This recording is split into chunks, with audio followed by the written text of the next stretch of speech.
del asunto. Es la gente que se esconde tras esto. John Pilger escribió esto de él. Qué apropiado que John Negroponte sea el embajador de las Naciones Unidas. Esta semana él ha revelado al mundo que hay una amenaza contra Estados Unidos que quizás requiera la necesidad de atacar a más y más países. Como embajador norteamericano en Honduras a principios de los años 80, Negroponte hizo la vista gorda en la subvención norteamericana a los escuadrones de la muerte del régimen, conocidos como el Batallón 316, que barrió el mapa a cualquier oposición democrática mientras que la CIA dirigía a su contra en una guerra de terror contra el vecino Nicaragua, siendo su especialidad el asesinato de profesores y el degollamiento de mujeres. Esta es la gente que puso en marcha la guerra contra el terrorismo. Después se convirtió en el director de operaciones en Irak y director de la inteligencia norteamericana, y la razón es que existe la versión película de la realidad, Bin Laden, Al-Qaeda, y después está la agenda secreta, hacer lo que haga falta con el fin de que la agenda avance. Después del 11S escuchamos a Bush decir, debemos capturar a Bin Laden, pero esa era la última cosa que deseaban en realidad. Las palabras son de un tipo llamado Michael Springman, cónsul norteamericano en Jeddah, Arabia Saudí, en la época de George Bush padre. Durante mi estancia en Arabia Saudí se me ordenó repetidamente por parte de oficiales de alto rango del Departamento de Estado el crear visados para personas que no cumplían los requisitos para ello. Esto eran esencialmente gente que no tenía ningún tipo de relación ni con Arabia Saudí ni con Estados Unidos. Me quejé amargamente durante mi estancia allí. Cuando volví a los Estados Unidos puse una queja al Departamento del Estado, a la Oficina General de Administración, a la Oficina de Seguridad Diplomática y a la Oficina del Inspector General. Todos me ignoraron.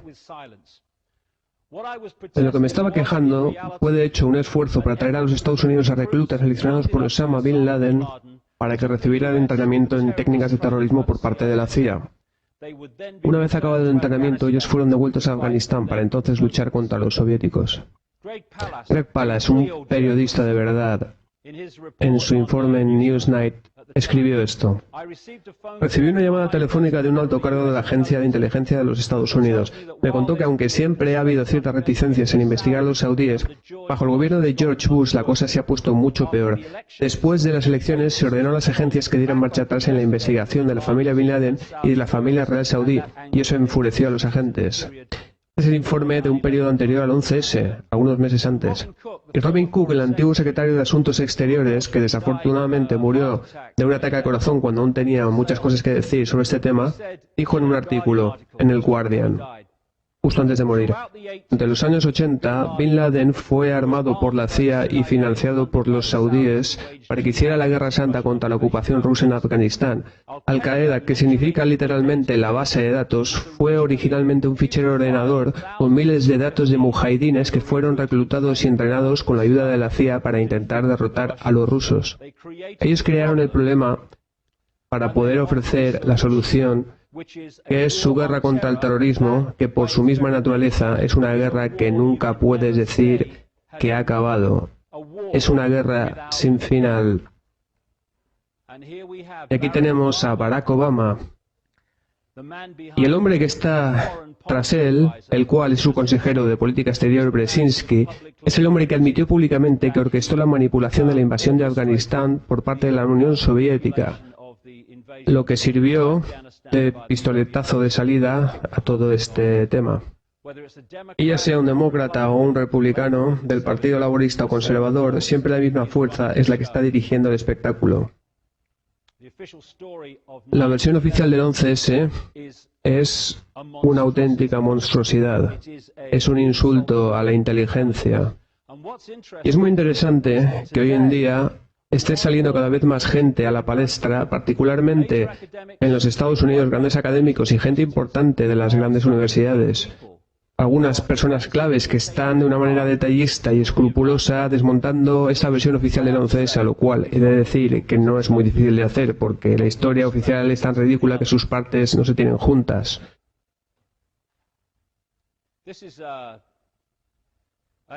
Esto es un turbante que se suponía que estaba en uno de los aviones que chocaron en Pensilvania, el vuelo 93.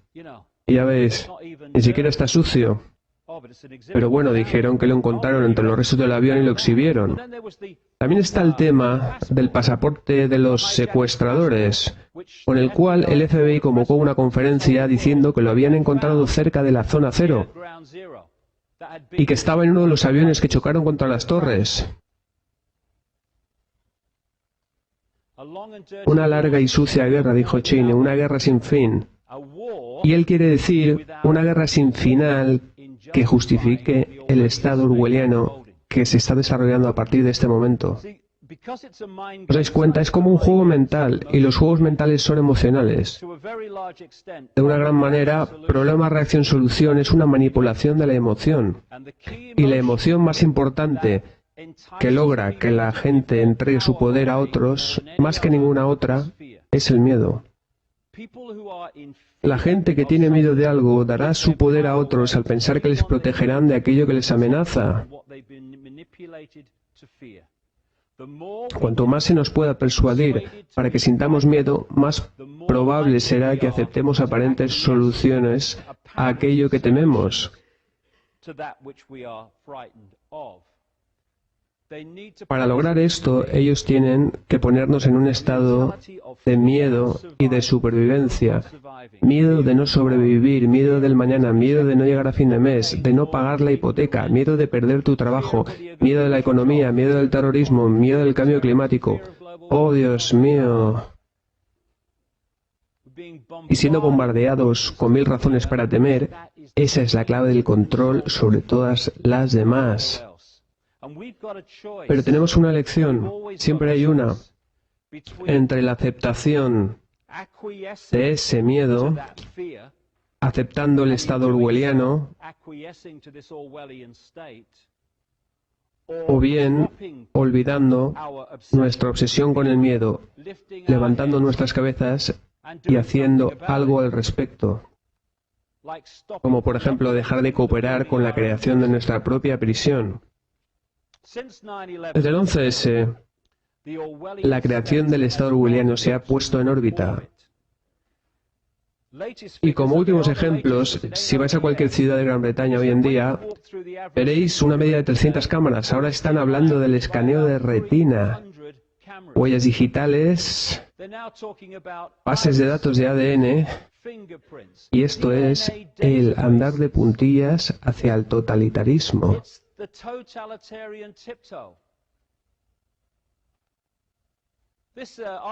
Después del atentado de Londres, pusieron ese cartel por todo Londres: seguridad detrás de los ojos vigilantes.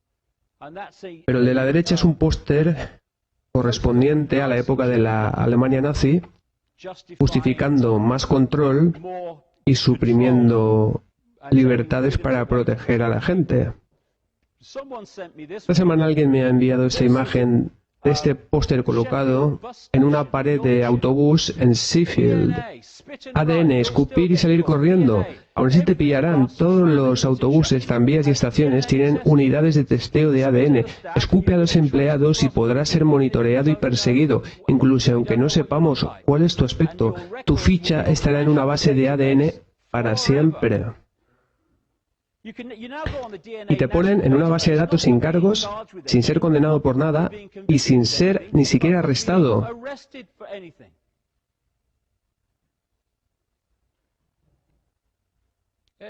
Más ejemplos. Vigila a los terroristas entre nosotros. Consigue que la gente se vigile entre sí. Prometo nunca cuestionar ni reclamar mis derechos. Deja de hacer preguntas. Silencio, cállate. Aquí hay una zona de libertad de expresión. ¿Qué te parece? ¿Ves cómo hay libertad? Lo único es que no hay nadie cerca para escucharte. Y de esto se trata. No es algo sacado del Mago de Oz. Quizás ocasionalmente. Esto está ocurriendo delante de nuestros propios ojos día a día. Esto es lo que dijo Hitler para justificar la creación de la Gestapo. Un mal existe que amenaza a cada hombre, mujer y niño de esta gran nación. Debemos de tomar los pasos necesarios para asegurar nuestra seguridad doméstica y proteger a nuestra nación. Y esto es así, casi literalmente, lo que dijeron para justificar la creación de lo que llamaron seguridad doméstica en Estados Unidos. Y ahora estamos hablando de seguridad doméstica en Gran Bretaña, la versión tecnológica de lo que ya hemos visto antes, pero a un nivel global. Hola, ¿veis ahora el elefante en el salón? Y sigo recurriendo a lo mismo. Es un juego mental. Si controlas la mente de alguien, controlas su comportamiento, su percepción, todo.